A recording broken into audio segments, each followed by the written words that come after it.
আমি অন করে দিয়েছি, রেকর্ড হবে, আমি আপনাদেরকে আপলোড দিয়ে দেবো। এই যে ECR 97 এটা লিখে .pdf লিখে সার্চ দিলে আপনারা পাবেন আশা করি ইনশাআল্লাহ। পিডিএফটা পেয়ে যাবেন ডাইরেক্ট, কারণ এটা নামাইতে পয়সা লাগে না, ফ্রি পেয়ে যাবেন। স্যার এই জায়গা থেকে আমরা কি মানে কি পাবো এই এখানে আপনি ওটা নামানোর পর আমি ECR 97 টা দেখাচ্ছি আপনাদের। আচ্ছা স্যার অবশ্যই আমি শেয়ারে গিয়ে পিডিএফটা দেখাচ্ছি। ওখানে আমাদের মেইনলি হচ্ছে বা আমাদের এনভায়রনমেন্টের যে সমস্ত বিষয়, যেমন মনে করেন সারফেস ওয়াটার, ওয়াটারের তো কয়েকটা প্যারামিটার আছে, surface water, drinking water, industrial waste water যেটা। তো আমরা হচ্ছে সারফেস ওয়াটার নিয়ে কাজ করব। সারফেস ওয়াটার মানে হচ্ছে যেটা আমরা সারফেসে পাই, যেমন পন্ড ওয়াটার হতে পারে, রিভার ওয়াটার হতে পারে, লেক ওয়াটার হতে পারে, এই সমস্ত বিষয় যেটা ফ্রি সারফেসে অ্যাভেলেবেল, সারফেসের উপরে যেটা। বাট সারফেসের নিচে যদি হয় যেমন গ্রাউন্ড ওয়াটার, ওটা কিন্তু আমাদের সারফেস ওয়াটারের ভিতরে পড়ে না, সেটা ড্রিঙ্কিং ওয়াটারের মাঝে পড়ে, but it is not the source of surface water, it will be ground water. Sir আমি একটা ওয়াটার স্যাম্পল কালেক্ট করে রাখছি স্যার, ওই যে বুড়িগঙ্গার ওয়াটার স্যাম্পল। কবে কালেক্ট করছেন? এইটা স্যার কালেক্ট করছি ঈদের আগে। আচ্ছা, না কালেকশনের আবার মেথড আছে, আমরা সেগুলো দেখাবো কোনটা কোন টেস্টে। একটা টেস্টে কালেকশনের কিছু স্ট্যান্ডার্ড প্রসিডিউর, যেমন আপনি যদি ডিও বের করতে যান, মানে ডিও বিষয়গুলো তো আপনারা বুঝেন, এনভায়রনমেন্টাল ইঞ্জিনিয়ারিং 1 বা 2 এই কোর্সগুলো আপনারা পড়ছেন না, বা ওয়াটার সাপ্লাই ইঞ্জিনিয়ারিং ওগুলো জি স্যার ওয়াটার সাপ্লাই ইঞ্জিনিয়ারিং আমরা করছি স্যার, বিওটি সিওটি এর ম্যাথও ছিল, এটা মনে আছে। হ্যাঁ, ওইটাই হচ্ছে এনভায়রনমেন্টাল ইঞ্জিনিয়ারিং 1, এখানে ওয়াটার সাপ্লাই টেকনোলজি নামে আসছে, এক এক জায়গায় একটা নাম থাকে বা সিলেবাস কন্টেন্ট একই রকম। জি স্যার। তো ওইখানে আপনারা দেখবেন যে ডিও মানে হচ্ছে, ডিও মানে কি বুঝেন, বলেন তো ডিও কি? স্যার এটা মনে নেই স্যার, এগুলো টার্ম আপনারা জানতে হবে। ডিজলভ অক্সিজেন, সব অক্সিজেন। আচ্ছা আচ্ছা। তো ওয়াটারের মাঝে নির্দিষ্ট পরিমাণ ডিজলভ অক্সিজেন থাকে, সেটার উপর অনেক কিছু ডিপেন্ডস করে ওয়াটারের প্যারামিটার, সারফেস ওয়াটারের বিশেষ করে। কারণ ডিজলভ অক্সিজেন যদি কম থাকে, এটা নির্দিষ্ট পরিমাণ থেকে কম হয়ে গেলে অ্যাকোয়াটিক লাইফ হচ্ছে ওয়াটারের নিচে যে সমস্ত প্রাণী যারা বসবাস করতেছে, জলজ প্রাণী, ইকোসিস্টেম তোমরা বুঝি, ওখানে একটা জলজ প্রাণী, ওখানে তার মাছ থাকে, কিছু প্রজাতির ছোট ছোট ব্যাকটেরিয়া থাকে, ছোট ছোট জীব, মানে অর্গানিজম থাকে যেগুলো আমাদের উপকারী, ওগুলো বাঁচতে পারে না নির্দিষ্ট অ্যালাউবল লিমিটের নিচে হলো অক্সিজেন। ওটার জন্য আমাদের ডিও বের করতে হয়। এই ডিও গুলাও আমাদের, ডিওটা মিললে বিওডির উপর নির্ভর করে। বিওডি মানে কি, বিওডির ইকুয়েশন কি বলেন দেখি কেউ আমাকে।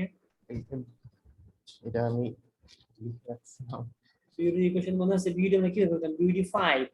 তো ডিও যখন আপনি কালেক্ট করবেন, তখন আপনার ওয়াটার স্যাম্পলটা খুব সতর্কতার সহিত কালেকশন করতে হবে, যাতে বাতাস থেকে কোনো অক্সিজেন আপনার পেটের ভিতরে ইনসার্ট করে না যায়, এন্ট্রি না হয়, তাহলে আপনার ডিও কি হবে, বেড়ে যাবে। অ্যাকচুয়ালি ওই ডিও ছিল না আপনার ওখানে। তাহলে স্যার স্যাম্পল কালেক্ট করতে গেলেও মানে আমাদের কিছু এক্সট্রা, হ্যাঁ, আমাদের কিছু প্রিকশন নিতে হবে। আচ্ছা স্যার, সেটা আমরা বলে দিব, যদি বিওডি টেস্ট হয় সেটার জন্য এক ধরনের প্রিকশন, এটা আমরা থিওরিতে পড়েছেন, হয়তো সব ভুলে গেছেন, এখন ওগুলো আবার করতে হবে।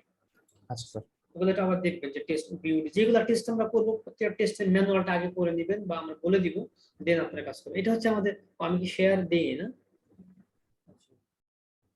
আমি স্ক্রিনশট দিচ্ছি, দেখেন এখানে বিভিন্ন পলিউশন, এটা হচ্ছে আমাদের সেই ECR 97, দেখেন এনভায়রনমেন্টাল কনজারভেশন রুল 97 সালেরটা। এখানে বিভিন্ন অনেক রেগুলেশন, অনেক কিছু আছে, আমাদের লাগবে যে বিষয়গুলো, কেউ চাইলে এক সময় পেলে এখন পুরোটা বিষয় পুরো দেখলেন কি কি বিষয় এখানে আছে।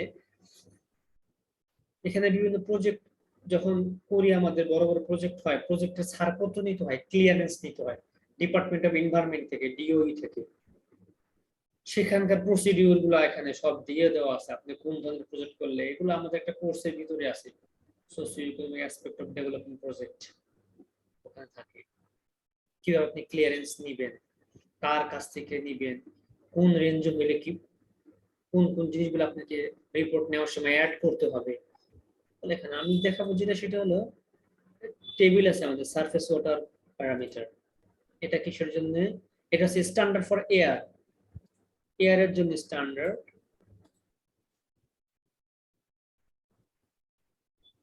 এটা হচ্ছে স্ট্যান্ডার্ড ফর ওয়াটার। এই এটা দেখবেন আপনারা, স্ট্যান্ডার্ড ফর ওয়াটারের ভিতরে যে সাবসেকশন আছে, এতে আছে কি ফর ইনল্যান্ড সারফেস ওয়াটার, এটা দেখবেন আপনারা। জি স্যার এরকম কিছুই দেখছি স্যার, মানে ওই যে আপনি যেটা এখানে দেখবেন যে কোয়ালিটি, হ্যাঁ এখানে পিএইচ কত হবে ড্রিঙ্কিং পারপাসে, ইরিগেশন পারপাসে pH, BOD, DO, total coliform এগুলার ভ্যালু দেওয়া আছে এখানে। তারপরে আছে যে স্ট্যান্ডার্ড ফর ড্রিঙ্কিং ওয়াটার, এখানে আরো দেখবে যে প্যারামিটার আছে বিওডি 5 বোর্ড, এখানে অনেকগুলো প্যারামিটার বলি, সবগুলো আমাদের লাগবে না, যেগুলো যেগুলোর নাম বুঝে সেগুলো একটু দেখবেন ওর স্ট্যান্ডার্ড ভ্যালু বাংলাদেশে কত। তাহলে কত নাম্বার পেজ এটা বললাম, 29 নাম্বার পেজে, ওখানে আপনি একটু সার্চ করবেন আর কি। আপনি এটা না ডাউনলোড দিয়ে না হবেন, না পারলে পরে আমি আপনাদেরকে দিয়ে দিব, তবে পারবেন আপনারা আশা করি। আচ্ছা স্যার, এই সরি হলো স্যার, একটা নামটা আমি বিষয়। আবার জিজ্ঞেস করতেছি স্যার, নামটা কি বলছিলেন একটু আবার যদি কোনটা? বলবেন? ওই যে যে পিডিএফটা ডাউনলোড করার কথা বলছিলেন স্যার। এনভায়রনমেন্টাল কনজারভেশন রুল 97 বা ইসিআর 97.pdf, এটা সার্চ দিলে পাবেন। ফ্রি আচ্ছা পিডিএফ, কোনো পয়সা লাগবে না, পাবেন, টাকা পয়সা লাগবে না। আচ্ছা স্যার। এটা হলো একটা বিষয়। দ্বিতীয় বিষয় হলো গুগল স্কলার থেকে এখন আমার রেকর্ডিংসটা অফ করে দিতে হবে, কারণ এখানে আবার অন করে দিলাম। আমি হোয়াইট বোর্ডে দেখাচ্ছি আপনাদেরকে। এইটা মনে করেন যে আমাদের সেই বুড়িগঙ্গা রিভার অনেক বড়, এটা তো ছোট না। আপনি পুরা যে ফুল রিভার সেটাকে তো আর আমি টেস্ট করতে পারবো না। তাহলে আমি কিছু পয়েন্ট নিলাম। একটা স্টেশন নাম্বার 1, এটা হলো মনে করেন যে সদরঘাট পয়েন্ট। সদরঘাট কি বুড়িগঙ্গা নদীর ওখানে না? তাই তো। জি স্যার। আমি ঢাকার অত ডিটেলস ভালো জানি না আর কি, জি স্যার, সেজন্য সদরঘাট। বললাম আর কি। হুম। মনে করেন আপনি যখন জাহাঙ্গীরনগর জগন্নাথ ইউনিভার্সিটি আছে বা ফেমাস যে লোকেশনটা সদরঘাট, ওখানে সদরঘাটে অনেক টার্মিনাল আছে, লঞ্চ টার্মিনাল বা ফেরি টার্মিনাল, বা ওখানে গেলে আপনার বিভিন্ন নাম পাবেন। তো আপনি এখানে একটা নিলেন স্টেশন 1, সেটা একটা নাম দিলেন আপনি। আপনি দিলেন স্টেশন 1 বা ব্র্যাকেটে লিখবেন স্টেশন সদরঘাট পয়েন্ট। স্টেশন 2 সেটা হতে পারে বাবুবাজার ব্রিজ। স্টেশন 3 হতে পারে পোস্তগোলা ব্রিজ। এরকম 3টা 4টা 5টা স্টেশন সিলেক্ট করবেন, যেগুলো এক একটা থেকে দূরত্ব কত হবে, 100 থেকে 200 মিটার বা 500 মিটার এর ভিতরে, এর বেশি যায় না, বেশি গেলে আপনাদের অনেক ডিস্টেন্স কভার করতে হবে। 100 মিটার দূরত্ব। 100 মিটার খুব কাছে হয়ে যায়, 200-250 রাখলেন যাতে আপনার, অর্থাৎ 1 কিলোমিটারের ভিতরে, 1 কিলোমিটার কি বেশি জায়গা, কষ্ট হয়ে যাবে আপনাদের? 1 কিলোমিটার তো বেশি না, ঠিক আছে, 1 কিলোমিটারের ভিতরে আপনি 2টা স্টেশন নিলেন, অর্থাৎ এই 1 কিলোমিটারের শুরুতে একটা, ওই কিলোমিটারের শেষে একটা, মাঝে একটা, তাহলে 3টে স্টেশন হলো। মিনিমাম 3টে স্টেশন নেবে এরপরে, অর্থাৎ 3টে স্টেশন নেওয়া মানে হচ্ছে এখান থেকে আপনি যখন স্যাম্পল কালেক্ট করবেন, স্যাম্পল 1, স্যাম্পল 2, স্যাম্পল 3, ওই স্যাম্পলের টেস্ট আপনাকে 3, অর্থাৎ বিউডি করলে 3টার একসাথে 3টা বিউডি, সিউডি করলে 3টার একসাথে সিউডি। এই যে যে 1 নাম্বার স্টেশন, এখানকার আপনি একটা করবেন না, এখানকার আবার মিনিমাম 3টা করবেন, 2 এর 3টা, 3 এর 3টা, তাহলে আপনি যেই টেস্ট করবেন তার 9টা করতে হবে একসাথে আপনাকে। এগুলো একটু নোট করে রাখেন, কারণ পরে আমরা এগুলো হয়তো ভুলে যাবো বা আর বলবো না। স্যার রেকর্ডিং হচ্ছে, এটা যদি পরে হ্যাঁ, রেকর্ডিংটা দিয়ে দিব, তারপরও জি স্যার। রেকর্ডিং এ কোথায় যে কোন অংশটা আছে সেটা তো আপনার পুরো না দেখলে বুঝবেন না, আপনার জি যেটা স্যার, দরকার দেখা যায় এটা রেকর্ডিং এ হ্যাঁ ওগুলো পালেন নোট না। করতেছি এই স্যার। জন্য অবশ্যই যেগুলো নোট করতে বলি শর্টলি নোট করে রাখেন, যাতে আপনার সময় সেভ হয়, কারণ আপনার তো সময় কম, এটাই হলো অসুবিধা, বড় অসুবিধা। তাহলে 3টা স্টেশন নেবেন, এটা আপনারা নিজেরা সিলেক্ট করবেন, তাহলে ওইটা গুলো আপনাদের কিন্তু এটা স্টাডির একটা পার্ট। অবজেক্টিভ যে আপনারা সিলেক্ট করবেন, 2 থেকে 3টা অবজেক্টিভ সিলেক্ট করবেন, এর থেকে বেশি না। 1 নম্বর অবজেক্টিভ কি, সিলেকশন অফ স্টাডি এরিয়া, তাহলে একটা কাজ আপনাদের হয়ে গেল। 2 নম্বর অবজেক্টিভস কি, determination of water quality parameter, প্যারামিটারের নামগুলো দিলেন ওখানে। 3 নম্বরটা হলো ডিটারমিনেশন অফ, অথবা টু ডিটারমাইন, অবজেক্টিভ গুলো টু দিয়ে লেখেন সবসময়, to determine, to identify the study area. 2 নম্বরটা হতে পারে to determine the water quality parameter, ব্র্যাকেটে দিলেন আপনি কোন কোন প্যারামিটার টেস্ট করবেন। 3 নম্বরটা হবে to determine or to analyze the monthly variation of water quality at different section, ব্র্যাকেটের সেকশন 3 নাম দিলেন। সেকশন 1 হতে পারে সদরঘাট পয়েন্ট, সেকশন 2 হতে পারে আমাদের সেই অন্য কোনো টার্মিনাল আছে তো তিনি হতে পারে প্রশ্নগুলো ব্রিজ বাইরে করছে একটা। এটা গেল আপনার অবজেক্টিভস। অবজেক্টিভস যত বাড়াবেন কাজ তত বাড়বে। এই জন্য অবজেক্টিভস কে এই তিনটা লিমিটের ভিতরে আমি যেগুলো বললাম মোটামুটি এইটাই যে হুবহু রাখবেন তা না, এখন আপনারা আরো কয়েকটা পেপার পড়বেন, পড়ে দেখে এটাকে মডিফাই করে সুন্দর করে আপনাদের মধ্যে সাজাবেন। তাহলে এইটুকু নোট করে রাখেন। নেক্সট ক্লাসে আপনাদের কি লাগবে? অবজেক্টিভস। 2 হচ্ছে একটা হেডিং। হেডিংটা কি হবে? এই যে এরকম, যেটা আমি এর আগে বলতেছিলাম যে ডিটারমিনেশন অথবা সারফেস ওয়াটার কোয়ালিটি, কি বলে, sorry, monthly variation of surface water quality in Buriganga river near Dhaka. Dhaka তো না, নিয়ার হচ্ছে একটা স্টেশনে যেটা সবাই চিনে সেই নাম দিলেন, অথবা এটা না দিলেও হবে। অথবা এবার অনেক জায়গায় দেখবেন যে ডট দিয়ে নাম লিখছে যে সারফেস ওয়াটার কোয়ালিটি অ্যানালাইসিস, এরপরে 2টা ডট দিয়েছে। আমি একটু হোয়াইট বোর্ড শেড দিলে বুঝবেন না।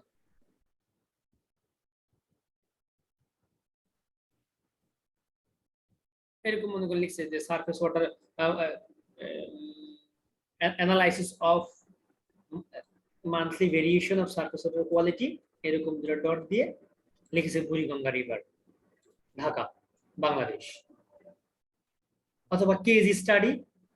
কেজ স্টাডি আমাদের এটার ভিতরে পড়ে না। কেজ স্টাডি হচ্ছে যেটা কোনো টেস্ট নাই, শুধুমাত্র ঘুরবেন, দেখে দেখে আসবেন, এই ওইরকম। এবার টেস্ট কিছু থাকে, কেজ স্টাডি আমাদের ভিতরে পড়বে না। আমাদের এখানে হচ্ছে অ্যানালাইসিস অথবা to show the variation of monthly variation অথবা সারফেস ওয়াটার কোয়ালিটি অ্যাসেসমেন্ট না রাখলে ভালো। সারফেস ওয়াটার কোয়ালিটি ভেরিয়েশন বা হচ্ছে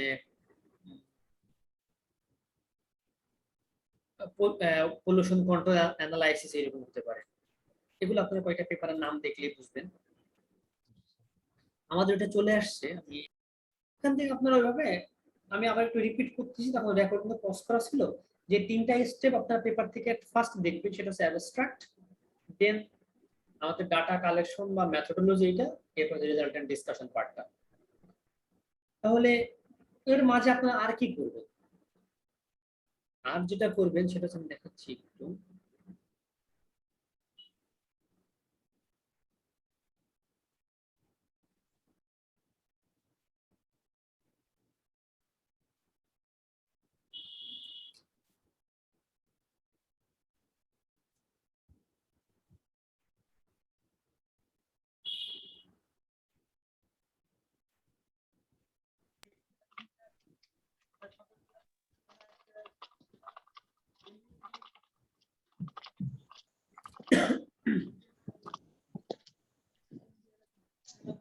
আর কখন কোন ধরনের ডাটাগুলা পান আপনারা, বা কোন স্যাম্পলে কি কালেক্ট করলেন, এই সবগুলাই হচ্ছে হয় এক্সেলে নোট করে রাখবেন, অথবা শিটে লিখে রাখবেন। এটা বলুন এখন স্ক্রিন শেয়ার দেখতে পাচ্ছেন আপনারা এখন? জি স্যার। এখানে অ্যাবস্ট্রাক্ট গেল, ইন্ট্রোডাকশন যে পার্টটা থাকে আমাদের,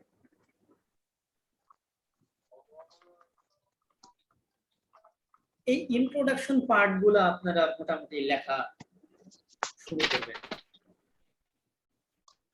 অবজেক্টিভস তো লিখে ফেলবেন, তাহলে এটা একটু লিখে রাখেন যে লেখার জন্য, রাইটিং এর জন্য কোন অংশটুকু আমরা এখন থেকে শুরু করব। অর্থাৎ যে অংশটুকু আমরা পেপারে দেখব, abstract, data collection, methodology, resultant discussion, ওইটা আমরা এখন লিখতে পারবো না, কারণ আমরা কোন মেথডে কাজ করব এখন ফিক্স করি নাই। এটা আমাদের সপ্তাহখানেক সময় লাগবে, বা আপনাদের পড়তে বুঝতে সময় লাগবে। বাট এই যে অবজেক্টিভ, এটা লিখে ফেলবেন, ওয়ার্ডে টাইপ করে ফেলবেন। দেন হচ্ছে লিটারেচার রিভিউ। এই লিটারেচার রিভিউ আপনারা এখন থেকে লেখা শুরু করবেন। লিটারেচার রিভিউ মানে কি? লিটারেচার রিভিউ হচ্ছে আমি যে টোটাল কাজটা করব, যেমন আমি যে কাজটা করেছিলাম, এটা আমার আন্ডার গ্রাজুয়েটের কাজ, সেখানে আমি এয়ার পলিউশন নিয়ে কাজ করেছিলাম। তো এয়ার পলিউশন তো অনেক বড় বিষয়। এয়ার পলিউশনের কি নিয়ে কাজ করেছি? আমি পার্টিকুলেট ম্যাটার, পিএম। তাহলে এই পার্টিকুলেট ম্যাটার কি জিনিস, এই সম্বন্ধে আপনি একটা প্যারা লিখবেন। দেন সাব হেডিং এ যখন আমি যাব, তাহলে পার্টিকুলেট ম্যাটারে উপকার ইফেক্ট কি, হিউম্যান হেলথের উপরে কি ধরনের ইফেক্ট সে ফেলে, এনভায়রনমেন্টের উপর কোন ধরনের ইফেক্ট সে ফেলে, পার্টিকুলার ম্যাটারের সাইজ কোন ধরনের হলে আমরা তাকে কোন সেগমেন্টে ভাগ করব, এরপর তার সাইজ গুলা কেমন, তারপর তার সোর্স অফ পার্টিকুলার ম্যাটার, কোথা থেকে পার্টিকুলার ম্যাটার গুলো আসে, তারপরে এটাকে পার্টিকুলার ম্যাটারকে ধরার জন্য কোন ধরনের স্যাম্পলার ব্যবহার করি, এই বিষয়াদিগুলা। তাহলে আমরা যদি সারফেস ওয়াটার নিয়ে কাজ করি, তাহলে সারফেস ওয়াটার প্রথমে ডেফিনেশন আসবে, সারফেস ওয়াটার কি। স্যার একটু কথা ছিল, বলেন। স্যার এইসব ইনফরমেশন কি আমরা মানে এই গুগল থেকে বা বিভিন্ন জায়গা থেকে কালেক্ট করে লিখতে পারবো, নাকি আমাদের নিজেরই ই করতে হবে? না, এই সমস্ত বিষয়গুলো ওই যে পেপার গুলো আপনারা করবেন, ওই পেপারের যে ইন্ট্রোডাকশন আছে, ওই পেপারের যে লিটারেচার রিভিউ আছে, সেখানে আপনি এগুলো গেলে পাবেন। অর্থাৎ যারা নাকি কাজ নিয়ে আলোচনা করবেন, তারা হচ্ছে মানে যারা টেস্টিং এ এবং স্যাম্পল কালেকশন থাকবেন, তারা হচ্ছে ওই মেথোডোলজি, রেজাল্টেন্ট ডিসকাশন এগুলা দেখবেন। আর বাকিরা হচ্ছেন ওই ইন্ট্রোডাকশন, লিটারেচার রিভিউ এগুলা দেখবেন। আলটিমেটলি হবে কি, ওই যারা কাজ নিয়ে আলোচনা করবেন তারাই এগুলা ভালো জানবেন। এটা তো আপনারা আবার 2-3 জন 4 জন একসাথে বসবেন, বসে লেখার সময় ডিসকাস করবেন, টাইম দিয়ে দিবেন যে 4টা পেপার আজকে পড়বা, পরে আমরা এই বিষয়গুলো নিয়ে আলোচনা করবো রাত্রেবেলা। তাহলে যে মেথোডোলজি পড়বে সে তার মেথডটাকে আলাদা করে ফেলবে, যে ইন্ট্রোডাকশন পার্টটা সে তার পার্টটাকে আলাদা করে নেবে।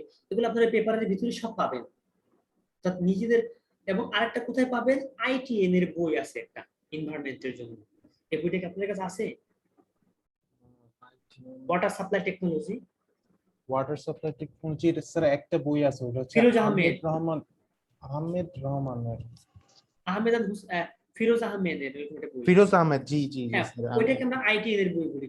ওই আইটিএন এর বইতে সারফেস ওয়াটার, হ্যাঁ এক্স্যাক্টলি হ্যাঁ, এটা এই বইটা আপনাদের খুব হেল্প করবে। এখান থেকে আপনি লেখাগুলো পাবেন। আমি বলি যে যদি আপনি লিটারেচার রিভিউ লেখেন, তাহলে কি দিয়ে শুরু করবেন? যেহেতু আপনি সারফেস ওয়াটার নিয়ে, তাহলে সারফেস ওয়াটারের কিছু গুণ, এগুলো একবার রচনা লেখার মতো আর কি, ঘাবড়ানোর কিছুই নাই। এক লাইনকে যে বাড়ায় বাড়ায় পেঁচায় পেঁচায় 20 লাইন করতে পারবেন, সে ভালো লেখো, ওইরকম টাইপের আর কি। তার মানে আবার এই না যে ইরিলেভেন্ট কিছু আনবেন না আর কি, মানে আমি জাস্ট বোঝার জন্য বললাম। সারফেস ওয়াটার সম্বন্ধে আপনি অনেক কিছু লিখবেন প্রথমে, তাহলে কোথায় পাবেন এগুলো? আইটি এর বই দেখবেন, সারফেস ওয়াটারের চ্যাপ্টার আছে, ওখানে গেলে পাবেন। তাহলে এখানে কি সারফেস ওয়াটার যখন আপনি লিখবেন, তখন সারফেস ওয়াটারের ডেফিনেশন আসবে, বাংলাদেশে কি কি সোর্স আছে। তার আগে আপনি চলে আসবেন, প্রথমে শুরু করবেন অনেক ওয়াইড অ্যাসপেক্ট থেকে, এরপরে কমায় কমায় সেটা একদম সংকীর্ণ করে করে আপনার কাজে চলে আসবেন। তাহলে আমি প্রথমে কি করব, সারা ওয়ার্ল্ডে কতটুকু সারফেস ওয়াটার আছে, তার আগে আমি যাবো কি ওয়াটার সোর্সে, ওয়াটার থেকে শুরু করবো। ওয়াটার হচ্ছে ভাইটাল এলিমেন্ট, ব্লা এবং গুরুত্বপূর্ণ একটা বিষয়, সেটা মানুষ, প্রাণী জগৎ সবার দরকার হয়। তো ওয়াটারের 3টা সোর্স আছে, সোর্স 3টা ভাগ করে আমরা ভাগে ভাগ করি, একটা হচ্ছে সারফেস ওয়াটার, একটা গ্রাউন্ড ওয়াটার, একটা রেইন ওয়াটার, বা অনেকে আবার বলবে সি ওয়াটার। সারফেস ওয়াটারের মধ্যে সি ওয়াটার পড়ে। তাহলে এর ভিতরে আমরা বলবো কি, যে এর ভিতরে পৃথিবীর 4 ভাগের 3 ভাগে পানি, 75% পানি। এই পানির ভিতরে আবার হচ্ছে আমরা ড্রিঙ্কেবল কয় পার্সেন্ট, 1%ও না। তার 98% হচ্ছে সি ওয়াটার, যেগুলো আমরা ইউজ করতে পারি না। তারপরে আপনি শর্ট করে আসলেন, সি ওয়াটার থেকে চলে আসলেন কি ড্রিঙ্কিং ওয়াটারে, যেগুলো আমরা ইউজ করতে পারি ডোমেস্টিক পারপাস বা ড্রিঙ্কিং পারপাসে। এর আবার সবগুলো আমরা পারি না ইউজ করতে। এর ভিতরে কিছু আছে সারফেস ওয়াটার, কিছু গ্রাউন্ড ওয়াটার, কিছু আছে রেইন ওয়াটার। এর ভিতরে আমরা যেটা ইউজ করলাম, তাহলে আমি সারফেস ওয়াটারে চলে আসলাম। তাহলে সারফেস ওয়াটার কত পার্সেন্ট? দেখবেন যে তার 0.01%। এই সারফেস ওয়াটারে 1%-এর ভিতরে সবগুলো আবার বিশুদ্ধ না। কিছু আছে নদীর পানি, এগুলো আমরা ডাইরেক্ট খাইতে পারি না। কিছু পুকুরের পানি, সেগুলো আমরা ডাইরেক্ট খাইতে পারি না। এগুলাকে কি করতে হয়, ট্রিটমেন্ট করতে হয়। কেন ট্রিটমেন্ট করতে হয়? এগুলো দূষিত হয়ে যায়, তাই। কেন দূষিত হয়? এই ইন্ডাস্ট্রির কারণে। তো আমরা ওইরকম একটা দূষিত রিভারকে সিলেক্ট করেছি কোথায়, বাংলাদেশে। বাংলাদেশে কোথায়? ঢাকাতে। এইটাকে বলে লিটারেচার রিভিউ। এইরকম আপনি লিখতে গেলে দেখবেন আপনি সেখানে 20-30 পৃষ্ঠা লিখে ফেলতে পারবেন। ওই 20-30 পৃষ্ঠা তো আপনার ডাইরেক্ট লিখবেন না, ওটাকে ছোট ছোট প্যারায় ভাগ করবেন। প্রথমে সারফেস ওয়াটার একটা প্যারা করলেন বা 2টা প্যারা করলেন, একটা হেডিং এর আন্ডারে করলেন। পরে হেডিং দিলেন, আপনি প্রথম হেডিং দিলেন যে ওয়াটার বা এরকম একটা কিছু, এটা আপনারা দিয়ে নিয়ে আসবেন, পরে আমি কারেকশন করে দিব।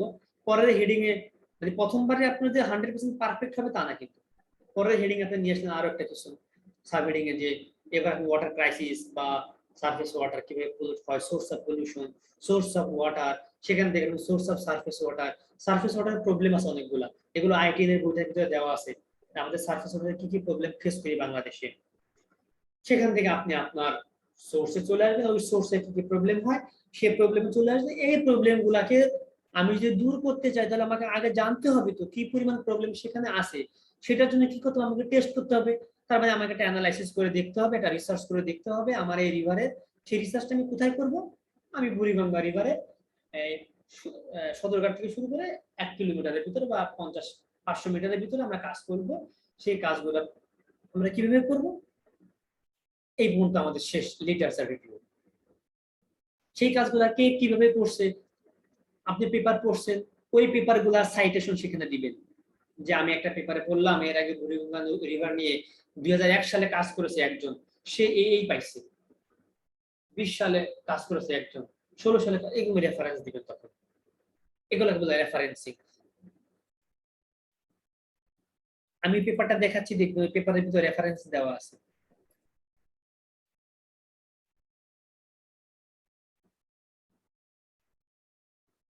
স্ক্রিনশট দিচ্ছি।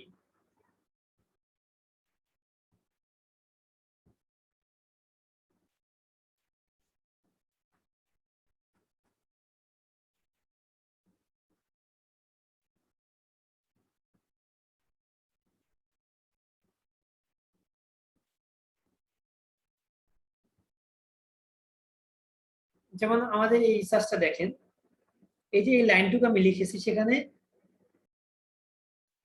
বার্সার এয়ারটেল 2001 সাল, অর্থাৎ এই যে এখানকার যে লেখাটুকু আছে, আমি এই লেখাটুকু ধারণা বা প্রবলেম স্টেটমেন্টটা পাইছি এদের লেখা পড়ে, এবং হুবহু তাদের লেখাটা কিন্তু হুবহু দেওয়া যাবে না, তাদের লেখাটা নিজের ভাষায় লিখতে হবে, নিজের ওয়ার্ড দিয়ে নিজের ভাষায় লিখতে হবে। হুবহু লিখলে কিন্তু কপি হয়ে যাবে, আর কপি কিন্তু করা যাবে না, তাহলে আপনি প্লাগারিজম এই আন্ডারে ধরা খেয়ে যাবেন।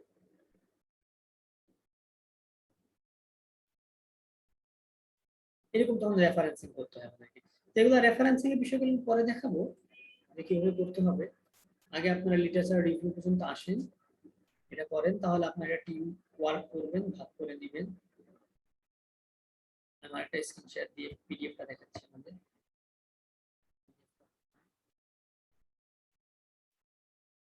এটা এই যে যে পেপারটা আমরা এখানে দেখতেছিলাম, সেই পেপারে দেখেন সে অনেক জায়গার সাইটেশন দিয়েছে। যেমন সে এখানে একটা কথা বলছে যে সাউথ এশিয়া 3.5%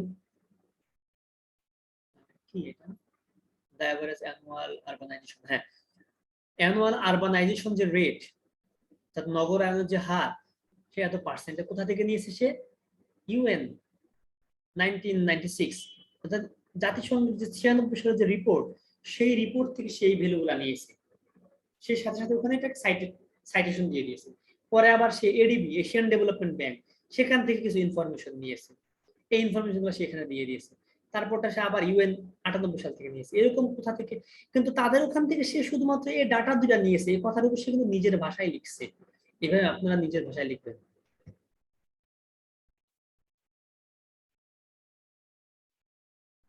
আমি আরেকটু সহজ করি, নিজের ভাষায় মানে এই না যে আপনাদেরকে আবার অনেক বেশি সাহিত্যিক হয়ে যেতে হবে, এই সিনোনিম অ্যান্টোনিম চেঞ্জ করে দিয়ে বাস লাইন টাইন আগে পরে করে দিয়ে, মানে এগুলা কিন্তু আমি জাস্ট আনঅফিশিয়াল বলছি, কিন্তু স্যার আমাদেরকে এভাবে বলতে বলছে। স্যার আমরা বুঝি স্যার, আমরা বুয়েটের স্টুডেন্ট না। তো আমাদের সময় তো আমাদের স্যাররা সফটওয়্যার দিয়ে চেক করতেন, যে প্লাগারিজম চেকার সফটওয়্যার আছে একটা, ওখানে সিনোনিম অ্যান্টোনিম দিলেও ধরা খেয়ে যেতে হয়, ওদের হয় না। নিজে পড়ে, আমাদের টিচার তো আগে বাংলা করাতেন, বললো তোমরা তো ইংলিশে ডাইরেক্ট পারবে না, আগে বাংলা করো। বাংলা করা আরো কষ্ট ইংলিশ থেকে। টোটাল এরকম একটা না, প্রায় 30 থেকে 35টা পেপার নামাইতে হবে, দেন ওগুলাকে সবগুলাকে বাংলা করতে হবে। বাংলা করে আমি কি বুঝছি সব বুঝে স্যারের কথা, এটা আসলে একটা ইফেক্টিভ মেথড। আপনি যদি সব বাংলায় বুঝে যান, দেন ইংরেজি লেখা আপনার জন্য কোনো ব্যাপার না। আমরা লিখতে পারি না কেন? কারণ আমি বুঝি না পরের লাইনটা কি লিখবো, তাই আমি আর ওটাকে ইংলিশে করতে পারি না। আপনি যদি একটা লাইন বুঝে যান যে বাংলায় এটা লিখতে হবে, ওইটা আপনি ইংলিশে গুগলে দিলেও পাবেন। গুগল ট্রান্সলেটরে আমি যদি বাংলা থেকে ইংলিশ দেন, ও আপনাকে ইংলিশ দিয়ে দিবে। হয়তো ওর ইংলিশটা সুন্দর হবে না, আপনি ইংলিশটা পেয়ে গেলে ওটাকে সাজায় গুছিয়ে সুন্দর করে লিখতে পারবেন। তো আপনারা গুগল ট্রান্সলেটরে হেল্প নেবেন। কোথাও যদি কোনো ইংলিশ না বুঝেন, এটাকে দিয়ে ওখান থেকে বাংলা করে নেবেন কোনো পেপারে। আমি আর বলতেছি না যে বাংলা করে হাতে লেখা আমাদের জমা দিতে হবে। আমরা আমাদের স্যারদের কাছে বাংলা করে জমা দিতাম। আপনারা জমা দিতে হবে না, গুগল ওখান থেকে বুঝবেন। বাট আমি ধরবো পেপারে কোন জায়গা আপনারা কি বুঝছেন। তাহলে এটা আমাদের আজকের ক্লাস আর কি। আমি রেকর্ডিং অফ করে দিলাম। আচ্ছা, অফ করার আগে আপনাদের যদি কোনো প্রবলেম থাকে, আপনাদের কি কাজ হবে এই সপ্তাহে, সেটা আপনারা বুঝছেন কিনা সেটা আমার সাথে শেয়ার করেন। জি স্যার। স্যার আমরা মূলত যেটা করব সেটা হলো যে অন্য একটা অ্যানালাইসিসের সাথে আমাদের নিজেরটা অ্যানালাইজ করে দেখবো। যেমন ধরেন যে আমরা এক বছর আগে বা 5 বছর আগে কেউ একটা রিপোর্ট করছে, সেই রিপোর্টটা অনুযায়ী আমরা আমাদের একটা ডাটা। আমি ওইটা বলিনি। আপনারা ওই রিপোর্ট থেকে ধারণাগুলো নেবেন যে এই রিলেটেড কাজ করতে হলে কিভাবে কাজটা করতে হয়।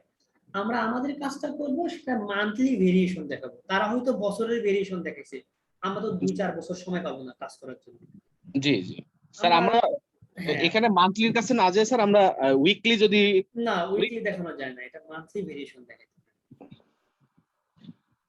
নরমালি ভেরিয়েশনটা দেখালে দেখাতে হয় সিজনাল ভেরিয়েশন, কিন্তু আপনার তো সিজন পাবো না আমরা, কারণ আমাদের ড্রাই সিজন সামনে আসবে। এখন রেইনি সিজন চলতেছে, রেইনি সিজনে বেশি দিন নাই।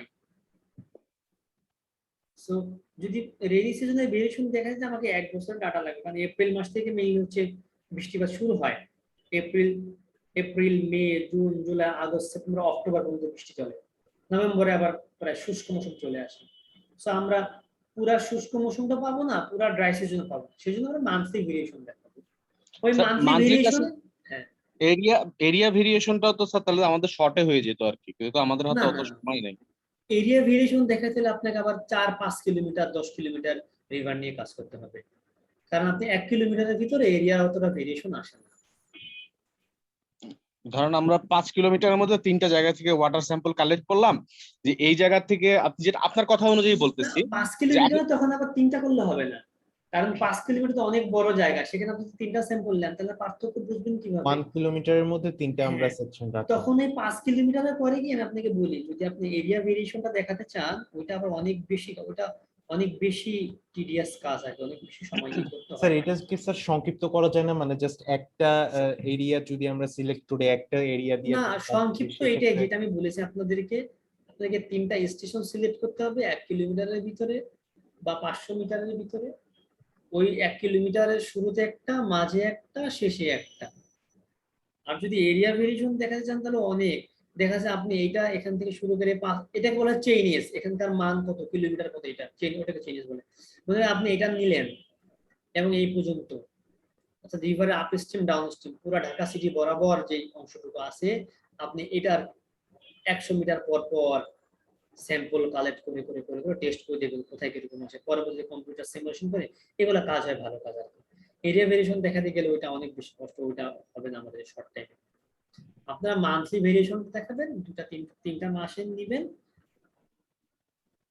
একবার করে স্যাম্পল নেবেন একটা লোকেশন থেকে, অর্থাৎ 3টা লোকেশন থেকে 3টা স্যাম্পল নিয়ে 9টা করে টেস্ট করে ফেলবেন। এটা আপনার জন্য সবচেয়ে সহজ হবে, আমি এটাই কল্পনা করে ভেবে চিন্তে রেখেছি আর কি। আদারওয়াইজ কাজগুলো আরো বেশি কঠিন হবে। আপনাদের কাজ হচ্ছে, আমি সেটা বলি কি কাজ করতে হবে সামনের সপ্তাহে। আমরা ইন্ট্রোডাকশনটা লিখে ফেলবো। Introduction literature review. আপনাদের কমসে কম 15 থেকে 20টা পেপার ডাউনলোড দিবেন, ভালো মানের। জি স্যার। ডাউনলোড দিয়ে দেখবেন ওই 4টা-5টা পেপার পড়লে বাকিগুলো আপনার কাছে তো পড়তে হবে না, আপনি দেখলে বুঝে ফেলবেন যে এখানে এইভাবে কাজ করছে। এখন আপনার কাছে অনেক কঠিন মনে হচ্ছে, প্রথম 4টা-5টা পেপার পড়াটাই আপনার জন্য একটা চ্যালেঞ্জ। বাকি দেন আপনি 10টা পড়া কোনো ব্যাপার হবে না, ওই আপনি মেথড পড়লে বুঝতে পারবেন এই পেপারের ভিতরে কি আছে। কারণ তখন আপনি শুধু ফেস দেখবেন না, আপনি যখন ফেস দেখে বুঝে ফেলবেন এটা যেহেতু ছেলে বা মেয়ে বা মেল ফিমেল, দেন এর কি কি ক্রাইটেরিয়া থাকতে হয়। এরপর যখন আপনি 5টা পেপার পড়াবেন, একটা পেপার করবেন, যখন দেখবেন যে মানে এই ক্রাইটেরিয়া, তখন আপনি বুঝে ফেলবেন এর ভিতরে কি কি আছে। যেমন আমি যদি এখন কাউকে বলি যে মানুষটা আমি বুঝি, তার চোখ আছে, নাক আছে, কান আছে, এরকম। আর যদি মেয়ে মানুষ বলি আমরা, তাহলে আমরা নর্মাল আইডিয়া করি তার বড় বড় চুল থাকবে, একটু নখটা বড় বড় থাকবে। এইগুলো কিন্তু জাস্ট ফান করার জন্য বলছি, আবার এগুলো কেউ ওইভাবে নিয়ে না। হ্যাঁ, জি স্যার, বুঝতে পারছি। তা ছেলে হলে আর আপনার চুলগুলা বড়, আমি হয়তো কল্পনা করবো না এত বড় বড় চুল থাকবে আর কি মানুষের, সমস্যা নেই। ওই তো আপনি 4টা 5টা পেপার পড়বেন, দেন আপনার প্রথম কাজটা হবে আপনার ইন্ট্রোডাকশন লিটারেচার রিভিউ, অবজেক্টিভস এবং তার নাম নোট করে রাখেন। রিপোর্টের নাম, অবজেক্টিভস, লিটারেচার রিভিউ, এগুলা লিখে ফেলবেন। সেকেন্ড গ্রুপের কাজ হবে তারা অ্যাবস্ট্রাক্ট ম্যাথোডোলজি এবং রেজাল্ট ডিসকাশন দেখে তারা কোন কোন টেস্টগুলো করতে চান। সব অনেক টেস্ট আছে ওয়াটারে, সবগুলো করবো না। সারফেস অর্থাৎ মান্থলি ভেরিয়েশন দেখানোর জন্য আমরা কি কি নিতে পারি, কালার নিতে পারি, টার্বিডিটি নিতে পারি, টোটাল ডিজলভ সলিড নিতে পারি, ডিও নিতে পারি, বিওডি নিতে পারি, সিওডি নিতে পারি, পিসি নিতে পারি, এফসি নিতে পারি। অনেক test, phosphate, nitrate, sulphate, arsenic, chloride. Sir এই পরীক্ষার ব্যাপারে কি আছে আমাদের ল্যাবে মনে হয় একটু না না, আমি বলি, আমি যেটা বুঝতে পারছি স্যারের কথা শুনে, যে স্যার যেটা বলছে যে রেজাল্ট ডিসকাশন এবং যে অ্যাবস্ট্রাক্ট গুলো আছে ওইগুলা ওইখানে দেখে আমরা দেখবেন কয়েকটা যে তারা পড়বো, কি কি পড়ার টেস্ট পরে করেছে। ওখানে তারা কি কি টেস্ট করছে, আর ওই টেস্টের মধ্যে আমাদের ভার্সিটিতে কয়টা হয়। আপনারা হ্যাঁ, দেখবেন আমাদের যে আপনাদের ভার্সিটিতে, মানে আমাদের ভার্সিটিতে অ্যাভেলেবেল কি আছে, সেই অনুযায়ী আমরা সিদ্ধান্ত নিব যে আমরা কি করব। জি স্যার, জি জি, বুঝতে তারা পারছি। মনে করেন যে এমনও ইকুইপমেন্ট আছে যে ইকুইপমেন্টে আর্সেনিক বের করা যায়, যেমন আমাদের বাংলাদেশ স্ট্যান্ডার্ড 0.0005 0.05 মিলিগ্রাম ppm, মানে parts per million, milligram per litre. এটার কাছে এটা করলে আপনি পাবেনই না। তারা টেস্ট করেছে, আপনার যে পেপার দেখবেন তারা হয়তো 0.00001 মিলিগ্রাম পার লিটার পর্যন্ত বের করতে পারছে। এইটার জন্য আপনাদের কলাম অ্যানালাইসিস করতে হয় বা হাইলি প্রিসাইজ ইকুইপমেন্ট লাগে, অ্যাটমিক অ্যাবজর্পশন স্পেকট্রোস্কোপি লাগে, সেটার দাম 4-5 কোটি টাকা। ওটা দেখা গেছে আমি পাবো না, সেটার জন্য তো আমাকে সায়েন্স ল্যাবে যে বিভিন্ন ল্যাব আছে, ওখানে একটা যে রিসার্চ ইনস্টিটিউট আছে সেখান থেকে করতে হবে, বা বুয়েটে নিয়ে করতে হবে এইরকম। তাহলে আমি ওই গুণের টেস্ট গুলো যদি সিলেক্ট করি, আমাকে তো অনেক মানে টেস্ট হয়তো করতে পারবো বা অনেক কঠিন হবে। সেজন্য আমি প্রথমে চেষ্টা করবো আমার অ্যাভেলেবেল রিসোর্সের মাঝে আমি কি করতে পারবো, দেন আমি পরবর্তী স্টেপ গুলো কনসিডার করবো। বুঝতে পারছি স্যার। তাহলে এইভাবে করেন। আর হচ্ছে একটা নির্দিষ্ট করে আপনারা যখন সবাই বাসায় থাকবেন বা বুঝে করতে পারবেন, ওইরকম সময়ে টাইম দিবেন এবং ডেট দিবেন, যাতে আমরা ছুটির দিন হলেও সমস্যা নেই, শুক্রবার শনিবার হলে যাতে সবাই কনসেন্ট্রেটলি থাকতে পারে। একজন তো নাই, মিসিং কে? ওই যে নাজমুল ভাই, আচ্ছা, আমি তখন অ্যাটেন্ডেন্স নিব। ওনার মোবাইলে একটু সমস্যা হয়েছে আর কি, এর জন্য অ্যাটেন্ড করতে পারেন। আচ্ছা আচ্ছা, ঠিক আছে, তাহলে আপনার ওনার সাথে এগুলো শেয়ার করে দিবেন। আর হচ্ছে কাজ তো ওইটাই আমাদের, জি স্যার। কয়েকটা আমরা 10-12টা পেপার করবো, পেপার করে আমরা আমাদের অবজেক্টিভ সিলেক্ট করব, একটা হেডিং সিলেক্ট করব, আর হচ্ছে লিটারেচার রিভিউ লেখা শুরু করবে একটা গ্রুপ। আর একটা গ্রুপে আমরা স্যাম্পল গুলা কালেক্ট করলে গুগল ম্যাপ থেকে দেখবে কোন কোন রিজন আপনাদের কাছে হবে, কোনটা করলে সুবিধা হবে। ওইটা করে কি কি টেস্ট গুলো আমরা নোট করে রাখবেন। আপনারা অবশ্যই নোট করবেন যে এই নামের পেপার এই টেস্ট করছে, এটা এটা করছে, এটা করছে, পরে আমরা ডিসিশন নিব আমরা কোনগুলা করব। এবং ইউনিভার্সিটিতে অবশ্যই যদি আমরা 5 তারিখে যেতে পারি, সশরীরে গিয়ে খোঁজ নিতে পারলে, আপনাদের কাছে কি ল্যাব অ্যাটেন্ডেন্সের নাম্বার আছে না? জি স্যার। ওনাকে একটু হয়তো ফোন দিয়ে একজন একটু কন্ট্যাক্ট করে নিতে পারেন যে আমরা কোন কোন টেস্টগুলো করতে পারবো। আমরা ওনার সাথে কথা বলে রাখছি স্যার, সমস্যা হবে না। আচ্ছা আচ্ছা, হ্যাঁ, মানে কি কি করতে পারবো তার একটা ধারণা নিলেন। জি জি জি জি, ওকে, ঠিক আছে স্যার, তাহলে আমরা এগুলোই করি। আর নেক্সট শুক্রবারে হয়তো আপনার সাথে আবার। একটু অ্যাটেন্ডেন্স নিয়ে নিই আমি, কারণ আমাদের ইউক্যামে আপনাদের এটা অ্যাড করা আছে, আচ্ছা আচ্ছা। থিসিসের এটা অ্যাটেন্ডেন্স নেওয়া যায়, তো তাহলে নিয়ে নেই। Class entry, project and thesis, regular, time slot, 7টা থেকে 9টা নেই। আমরা কিন্তু স্যার ইরেগুলার স্যার। না না, আমার হচ্ছে ক্লাস টাইপ রেগুলার, মানে রুটিনে যে সময় থাকে ওইটা নিয়ে সমস্যা নেই।